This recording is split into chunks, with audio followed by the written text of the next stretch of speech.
This is the top 3 worst houses I've seen in my life.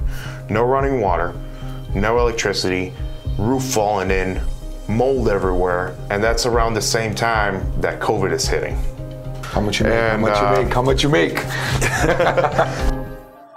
From East LA to the hills of Rancho Cucamonga, I'm gonna show you how I went from being broke to being rich.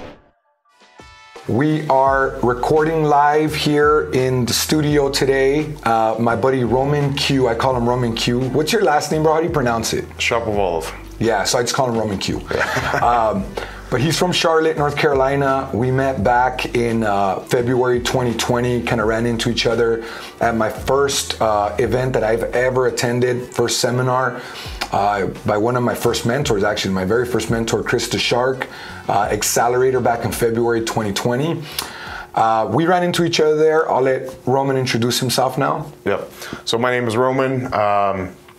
This is actually my first podcast, so we'll try to get going here. But yeah, I met Mike at the Accelerator event in February. By that time, I was, and still am, living in Charlotte, but I was doing deals in Southern California, and this was Mike's market. So we met.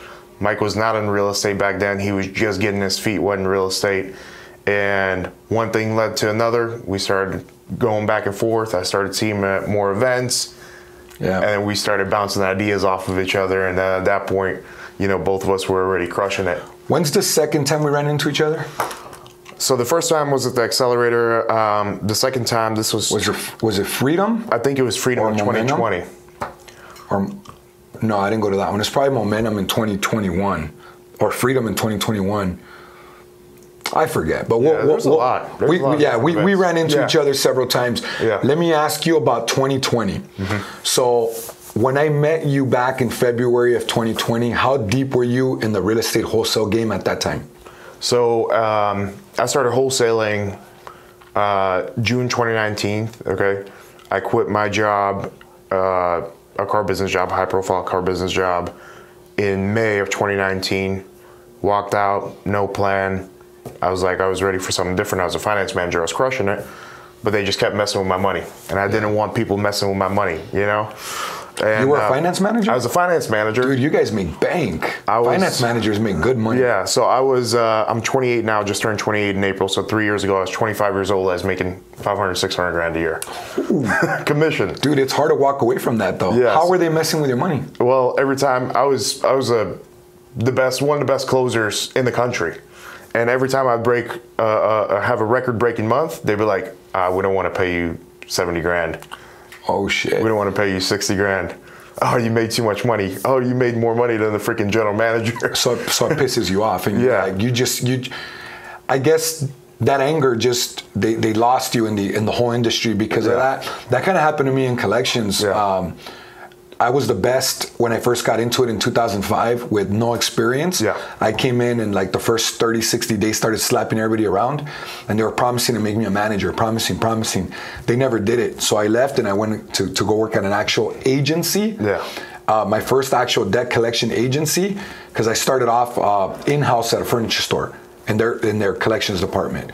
But so getting back to you in 2020, when did you start wholesaling exactly? So June 2019, I opened up my very first LLC, well, at least for wholesaling. Opened up my first business, and then it took me probably about 3 or 4 weeks. I got my first contract. Ooh. I got my first contract. What marketing channel was that from? Cold calling. Cold calling. Cold calling. Okay. So I get my first contract. You cold called yourself? No, I had callers. How many callers did you have? I had 2 callers at that time. You had 2 callers. So 2 callers. What market was that? Charlotte. Okay. Yep. And I had 2 callers, got my first deal. I'm like, bam, this is easy. You pulled the list, skip traced it, had 2 callers calling it, you locked up your first deal within a month. Locked up my first deal. How much was that assignment fee? Well, here's the crazy part. So the house is paid off. Seller is looking for $240. I have it. I'm good to go. I lock it in at $240. I have a buyer at $280, potentially $290. House has been paid off for 20 years. Buyer's ready to go, seller's ready to go, everything. I get a call from the attorney's office because North Carolina is an attorney state, not an escrow state. And he goes, listen, Habitat for Humanity has 25 years first right of refusal. They refuse to sell the property. Wow. So you lost your first deal? Bam, gone. Second deal, lock it in. $1.3 million house in the mountains. I got it locked in. The guy wanted 1.1. I got it locked in at 850.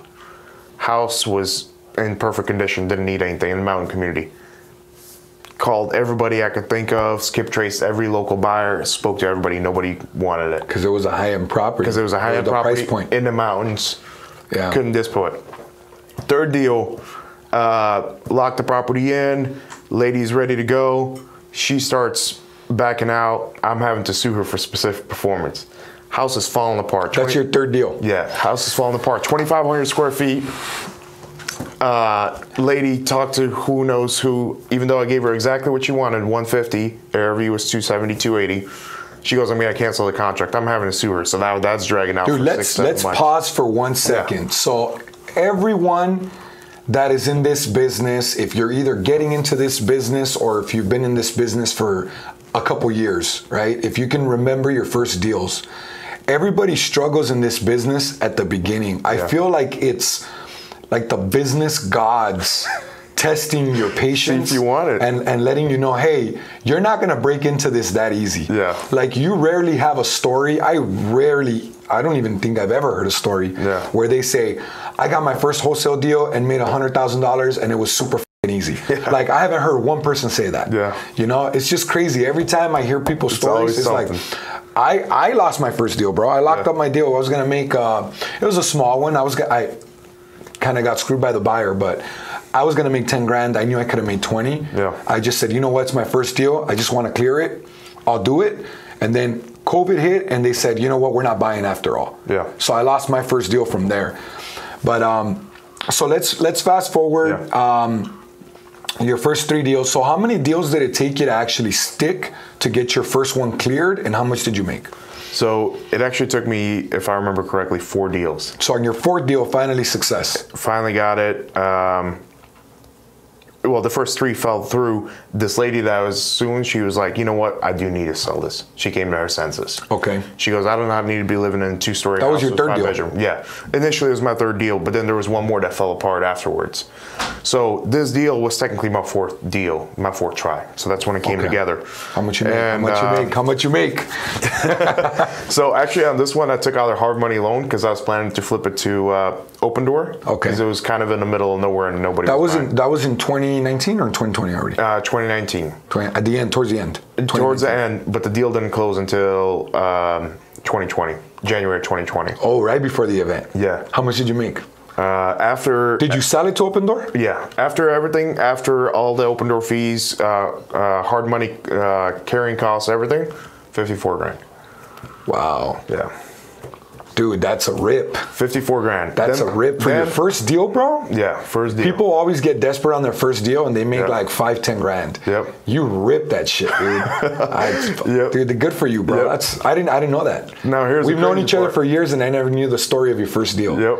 Here's the crazy part. So I go to Chris the Shark's event, plugged in, and he keeps talking about this event. Hey, you got to go virtual. You get into my market, I'll be a buyer. So I get into California virtually on my 2nd deal.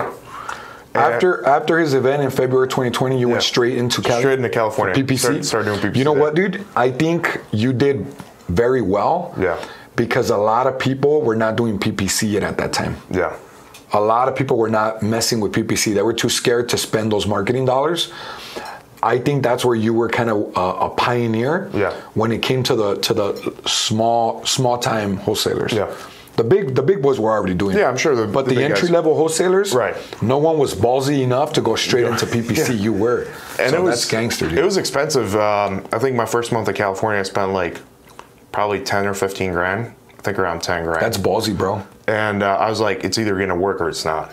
And I was all in. And I was all in because there was no other way, you know?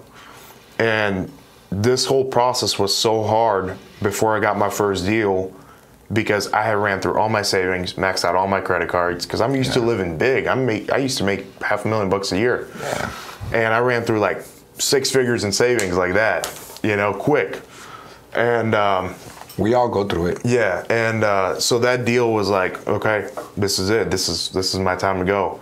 So my second deal was in California and in Fontana. I still remember the property address, 14764 Iris Drive.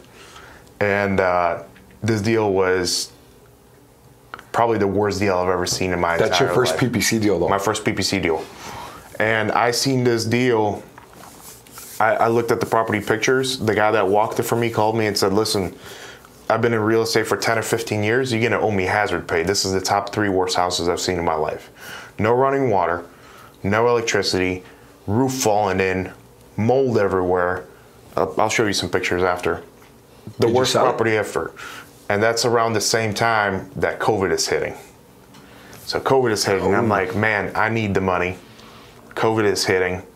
I don't know what I'm going to do with this deal, but you know what? Because the price point was good and because God was on my side and he was looking out for me, it just so happened that my original buyer pulled out on it. Chris's guy pulled out on it. But they pulled out on my first deal too. Yeah. That was my buyer. Yeah. Chris was my first buyer. Since he was my mentor, Yeah. I sold it to him. Same thing. I knew I could have got 20. I said, I'll take 10, bro. Yeah. Because you're my mentor and I want to start a good relationship with you. I'll take 10. Yeah. And I ended up losing that in my first deal. So you got another, this was your second buyer that walked that property that wanted hazard pay? Yep. So you walked it and he goes, all right, let's do it. And this buyer is probably one of the most flakiest, hard to communicate buyers right now. I don't even talk to him because he'll not respond. He's just too difficult to deal with. Well, this guy goes, what are you looking for? I'm like, 245. He goes, okay, done. I had it at what was your assignment? 175, 70 grand. Shit. So then at this point, bro, that's why at the beginning, yeah, you were like a firm believer in this business because your first 2 deals, 54K, yeah, and 70K, yeah, bro, you hit home runs like your first 2 deals. Well, now looking back, I just realized that there weren't home runs. That's just been my average. My average assignment fee is 70 grand right now. That's nuts, bro. You just need 1 or 2 a month and you're straight. Exactly. So that's what I do now. So we'll get to that too, because a lot of guys run, big operations, office, overhead, employees. I run lean and mean. It's a different model. I run lean and mean, and Southern California is a low volume market, but big spreads, and I maximize the heck out of those spreads. So for me, it works. So, so got that nailed down, but I was still doing Charlotte cold calling at that time, developing some of the leads because California was just really hard. And my third deal, dude, this was a miracle. This was a miracle deal because at that point, I get a property. This guy is, the ARV is 270, 280. The guy wants 170. The house is fire damage. Got like 80, 90, 100 grand in fire damage. All my buyers are like, I got it locked in at 145. All my buyers are like, I'll do 95, I'll do 100, I'll do 105, I'll do 110. What did you have it locked in at? 145. So because of COVID, because of the fire damage, they were lowballing, and it was a scary time for everybody, you know. And this is the crazy part, man. And by that time, I had already ran through my savings because I was reinvesting basically everything back into the business, everything in marketing. Some months, it was just you're spending money and it's not coming back. You're not seeing it.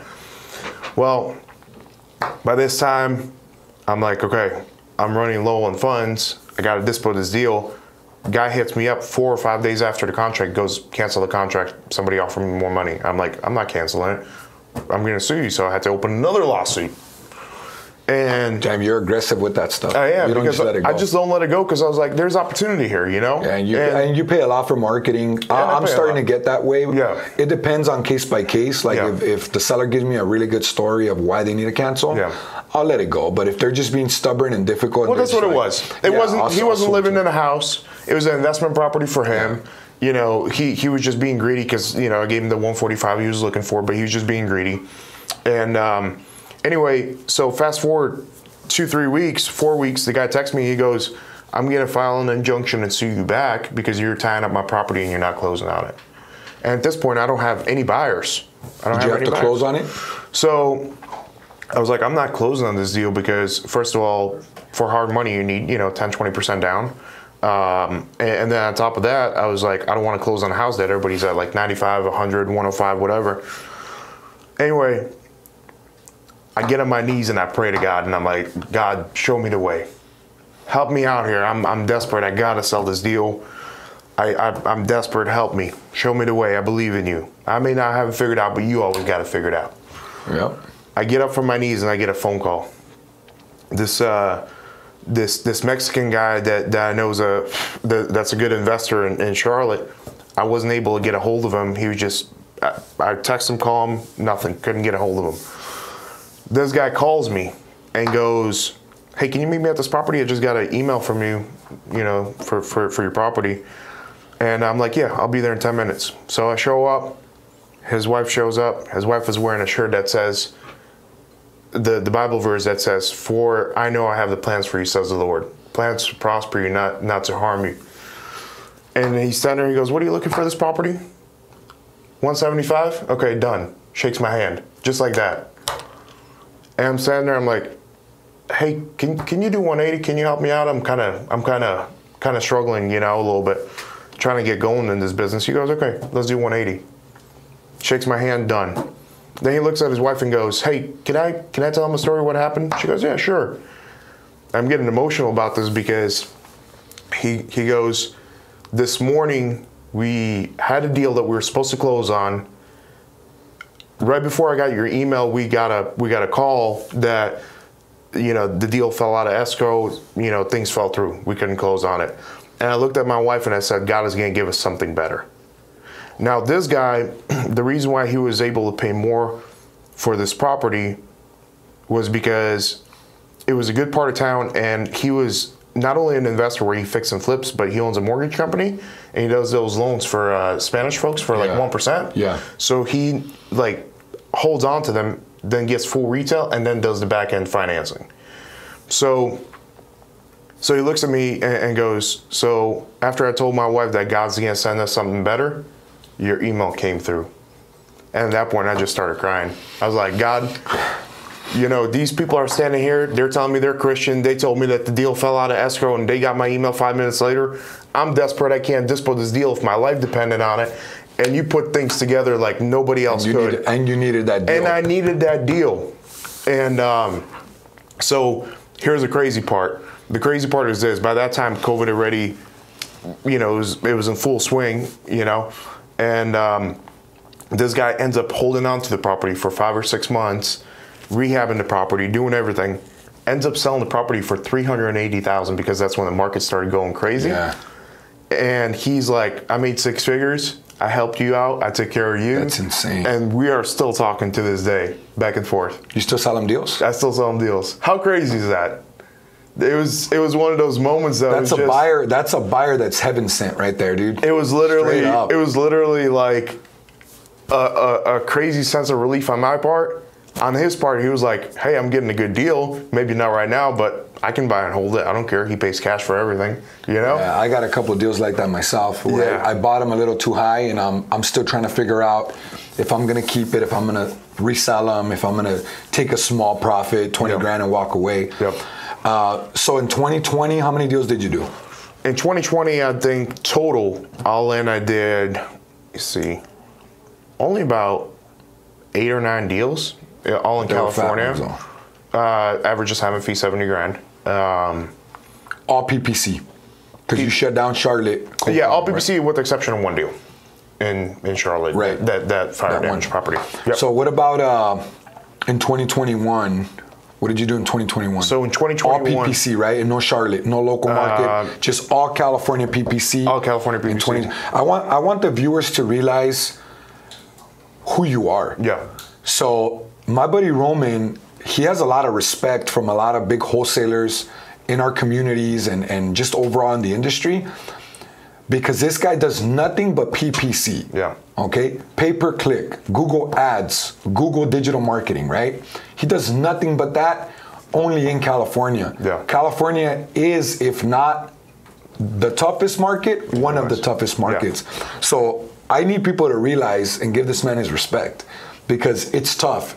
Number one, to just have PPC marketing and to just do it in California, give him his respect. My hat's off, So 2021 was a crazy year for me because we were doing really well, doing big deals. Again, I'm not a volume guy. and I don't care about volume. All I care is about gross profit, the net spreads. profit, Yep. you know. So for 2021, we did a total of 11 deals for just a little bit over 700,000, and I had to stop in August because that's when my two brothers passed away from COVID. So I completely shut everything down, just focused on, you know, my parents, taking care of them. But from January to August, you did how many? 7 deals? 11 deals for 700, a little bit over 700 grand. I think it's like 720 or something. Okay. Yeah, I gotta go back. Yeah, I'm really sorry about your brothers, man. Yeah. That was just a bad tragedy with COVID. Yep. And you know, you had the support and prayers of everybody in the communities, and you know, thankfully you got through it. It was a crazy time. Yeah. For the first time ever, you know, I had COVID and I was getting towards the end of it, and I was like, this is so bad, I could potentially die myself. Mm-hmm. And then I hear my family, all of them are overnight at 3 different hospitals. And then, you know, a couple weeks later, I had to bury my older brother. Then another 14 days later, I lost my stepdad in I think it was September of 2021 to COVID, and I didn't share it with anybody. Like no one knew. I didn't publicize it at all. I was already starting to get big on Instagram. I didn't post not one thing about it. Little by little, I drop hints out there lately, like maybe this year.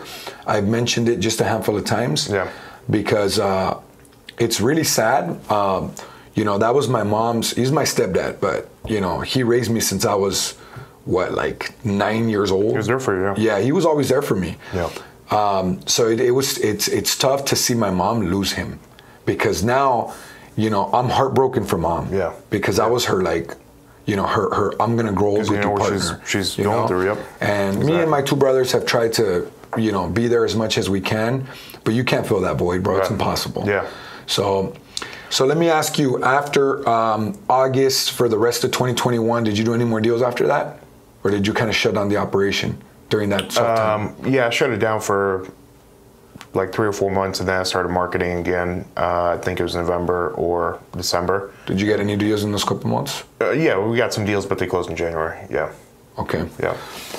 So how has this year treated you? I know that you started cold calling. Yeah. Is that the only other marketing channel besides PPC right now that you're doing? Yeah, cold calling and PPC. And we did SEO. I spent a whole year on SEO at $2,000 a month. And you didn't like it? It was actually more than a whole year. It was about 15 months. Wasted a lot of money and didn't make any progress. Results. At least in Southern California, that's the only place where I was doing it. So again, maybe if I would have done it in a smaller market, people don't understand how tough Southern California is. Because when I go and I talk to even big guys like Cody Sperber, Clever Investor, right? They're like, you're doing marketing in Southern California and you live in Charlotte? They're like, usually it's flip-flopped. Usually people do it on your coast, you know? Because when you can make it in the most competitive market, and, you know, now that I've been in wholesaling for, you know, 3 years, but I've actively only been doing it for about 2.5, you know, we've done over $1.5 million in pure profit, you know?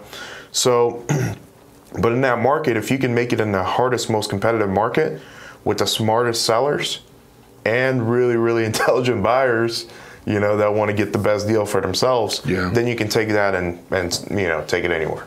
So this year, how many deals have you done? So this year, I've done 5 deals so far. Total combined, we're at just under 400,000 right now. Okay. Yeah. Dude, you can definitely ramp up and do, you know, $1.5 million this year. Oh, for sure. Yeah. It's this year, I was focused not so much on closing deals, but optimizing my operation even further. So I implemented structure, the back end stuff, implemented new websites, speed, implemented Cloudflare for PPC, implemented all sorts of back end things, and structured out my Podio, you know, with all the good stuff, you know, built in the contracts, built out the whole. Since now you're doing cold calling in Charlotte, are you also doing cold calling here in Cali? I'm gonna be slowing cutting that out. Okay. Yep. So, but right now you are cold calling in both Charlotte and Cali? Yeah. So Charlotte is starting July 1st for cold calling, And then Cali, I've been doing it for the last 4 months. When did you start PPC in Charlotte? 5 days ago. Okay, so it's not enough time yet to really gauge. Okay. Yep. So that's good. And the reason why I had to do that was because where before you used to be able to close, well, for me personally, and I consider myself a pretty good closer, I used to close 1 out of every 10 leads, 1 out of 8 leads in California PPC. That's good. Those are good. Yeah. That's a good batting average. Right. And then that number went up to 1 out of 15 or 20 as the market started getting really competitive on the digital side. And then this year, I feel like it's been 1 out of 25 to 35. So the market is completely shifting. Now, in that time, you know, one of the things that I have to think about is like, I'm not, I've been switching out PPC guys. You know, I've tried 3 different PPC guys. There's been wrenches. Everybody says that they're good until they get to Southern California, and then you see who's a real player, right? Because somebody that can do a market where the houses are 60, 70, 80 grand like Ohio, and they says that they're good at PPC, will get to California and absolutely fall on their face and fail. Yeah. So me going through the different PPC guys was me trying to figure out, all right, I don't mind paying a PPC guy more money than what they're potentially worth, or even a percentage of the profit, but what can I do not only from the payment side, but what can I do to get the best possible guy for the money, period. How has cold calling worked for you in Cali? So in California, cold calling is very difficult. And rightfully so. Have you got any deals? How long have you been doing that? So I've been doing it for a couple of months. I have a lot that I'm working in a pipeline. You got to make love to those leads, bro. You do. You got to follow up on them. So I actually closed a couple of deals from cold calling this year. My biggest deal that I've ever closed in my entire life was from cold calling. After the double close fees, after everything. I wanted to talk about wins. Yeah. So let's talk about your biggest win. How much was that? After the double closing fees, everything, 212 grand. Ooh, off of cold calling in Cali? Yeah. Oh, bro, that's right. That's right. On the 475, 480. I've never had an assignment that big. Yeah. I've never had an assignment. So I locked it in at 225, and this is where the crazy power relationship comes in, okay? I locked it in at 225. Everybody I was trying to dispo the deal to were like, we'll do 280, we'll do low 300s, because it had tenants in place, a duplex in Yucaipa. Well, I find a doctor that happens to own a lot of rentals in Yucaipa. And we start talking, and he goes, I live in a $10 million house in Bel Air. I'm the biggest rental owner in Yucaipa. Look at me. I'm like, listen, I don't mind respecting people that have made it. I don't care. Like, to me, it's not an ego thing. So I'll let the man have his spotlight. Yeah, and he goes, listen, I'm also Persian. I'm like, oh, that's cool. I have some Persian friends too. He's like, oh yeah, who do you know? I'm like, well, one of my friends is Manny Kajman. He goes, you know Manny? He goes, listen, I don't care what the price is. I'm doing a deal with you. Let's do it. Let's put it together. I gave him a $10,000 discount from what I was trying to move it at. I assigned a deal at, what was it? Yeah, 437. When did you close on that? That was a month ago. That was from cold calling? In April, yeah. Damn, good for you, 2 months ago. That's awesome, dude. Yeah. That's awesome. Massive, massive deal. Bro, I'm really proud of you. I really commend you for all your success. And bro, I wish you hit 2 million at least this year, 3 million. His Instagram handle is RSRoman with 2 N's. Make sure you give him a follow. Thank you, bro. I appreciate you, man. Appreciate it. Thanks for being on here. Legendary.